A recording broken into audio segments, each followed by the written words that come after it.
Hello, good morning student. मैं आपकी रेखा ma'am. आज एक नया चैप्टर शुरू करेंगे। इससे पहले मैंने आपको 2 चैप्टर पढ़ा चुकी हूँ, संसाधन एवं कृषि एवं सिंचाई। आज पाठ 3 खनिज संपदा पढ़ेंगे। बच्चों, आपने अपने प्रतिदिन के जीवन में विभिन्न प्रकार की हरी सब्जियां खाते हैं, जैसे पालक है, बथुआ है इत्यादि, जिससे आपको आयरन की प्राप्ति होती है। इसी प्रकार आप अपने जीवन में विभिन्न वस्तुओं का इस्तेमाल करते हैं, जैसे चाकू है, मेज है, कुर्सी है, बुक्स है इत्यादि। ये जिन चीजों से बनती हैं उन्हें खनिज कहते हैं। अब प्रश्न ये है कि ये खनिज क्या है और कहाँ से प्राप्त होते हैं। तो वे आते हैं, वे वस्तुएं जो खोदकर धरातल से निकाली जाती हैं उन्हें खनिज पदार्थ कहते हैं। अर्थात ये खनिज पदार्थ हमें धरातल से प्राप्त होते हैं। धरातल को खोदकर हम इन खनिज पदार्थों को निकालते हैं। जहाँ धरातल से खोदकर खनिज को निकाला जाता है उन्हें खान कहते हैं। अर्थात जहाँ से हमें ये खनिज प्राप्त होता है उन स्थानों से निकालने वाली जगह को खान कहते हैं। और खनिज पदार्थ जिन कच्ची धातुओं से मिलकर बना होता है उन्हें अयस्क कहते हैं। यानी जब खानों से खनिज पदार्थ को निकाला जाता है, कच्ची अवस्था में होते हैं, जिसे हम अयस्क कहते हैं। इसी प्रकार आप समुद्र से नमक प्राप्त करते हैं, और जो सेंधा नमक आप व्रतों में खाते हैं वो आपको चट्टानों से प्राप्त होता है। इस प्रकार खनिज को 2 भागों में बांटा जाता है। पहला है धात्विक खनिज, दूसरा है अधात्विक खनिज। अब पहला आपका आता है धात्विक खनिज।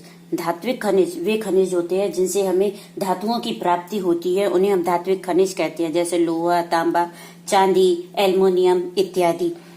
दूसरा आता है अधात्विक खनिज। अधात्विक खनिज वे होते हैं जिनसे हमें धातुओं की प्राप्ति नहीं होती है, इन्हें खुरचकर और साफ करके प्रयोग किया जाता है, जैसे कोयला है, खनिज तेल है, अभ्रक है, गंधक है, पोटास है इत्यादि।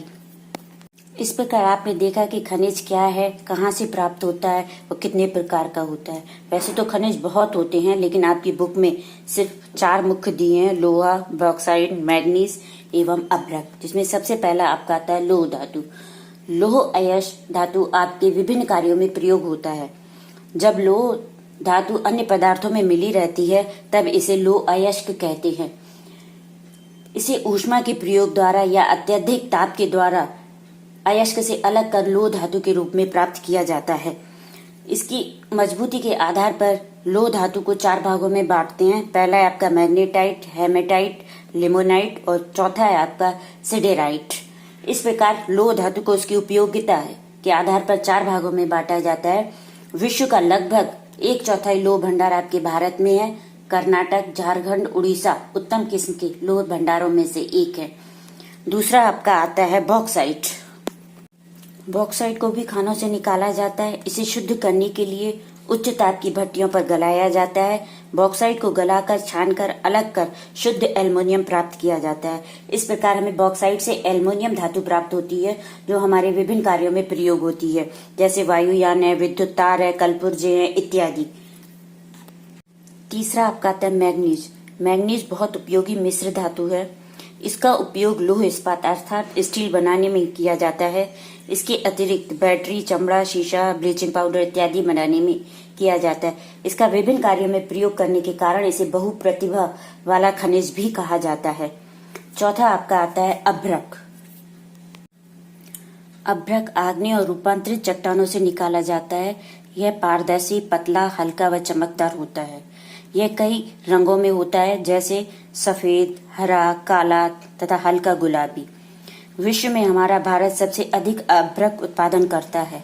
अभ्रक विद्युत का प्रतिरोधक होने के कारण विद्युत उपकरणों में इसका सर्वाधिक प्रयोग किया जाता है। इस प्रकार आपने देखा बच्चों कि खनिज संपदा हमारे लिए कितनी महत्वपूर्ण है। हमारे रोज के जीवन में इन खनिजों का कितना महत्व है। इन खनिजों का संरक्षण करना भी अत्यंत आवश्यक है। तीसरा पाठ बच्चों समाप्त। आशा है आपको समझ में आया होगा। बाय।